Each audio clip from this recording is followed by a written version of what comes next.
నాకు వాళ్ళకు రిప్లై చేయాలి, అందుకే నేను చేశాను. సో దాంట్లో సుధీర్ గురించి నేను ఎందుకు మాట్లాడానని, వాళ్ళు ఇప్పుడు కూడా ఫ్రెండ్షిప్ మెయింటైన్ చేస్తున్నారు. అది నాకు ఎలా తెలుసు అని, వాళ్ళు సుధీర్ గారు ఇప్పుడు ఏమో ఒక పాన్ వరల్డ్ మూవీ చేస్తున్నారు. ఆ మూవీకి ఏమో ఒక ఐటమ్ నెంబర్ డ్యాన్స్కి కావాలి నన్ను అని చెప్పి ఆ టీం డైరెక్టర్ నాకు మెసేజ్ కొట్టారు. నాకేమంటే నన్ను ఐటమ్ సాంగ్కి పిలిస్తుంది నాకు తప్పు కాదు, బట్ మనకు ఒక కాన్ఫ్లిక్ట్ ఉంది అని ఆల్రెడీ తెలుసు. So wantedly you guys are like coming and poking me. That's very wrong. He knows that. Obviously, they would have discussed about it with him as well, like with Sudhir as well.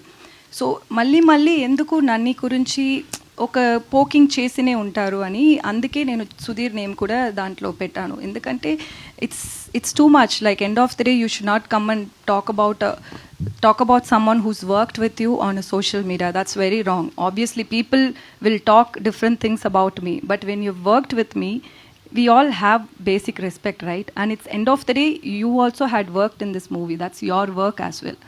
And even Sudhir Garu's movie, ఇది సుధీర్ గారు movie అంతే, సుధీర్ గారు movie ఇది కూడా. So మీ friend వాళ్ళు ఇలా గురించి ఒక ట్విట్టర్లో ట్వీట్ చేశారు. వాళ్ళు రెగ్యులర్గా అది చేస్తున్నారు.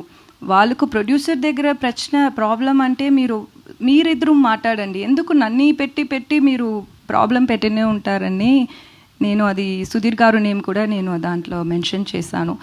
Other than that, it's not that I was expecting his help or his support and nothing like that. It's just see, there is end of the day what is right matters.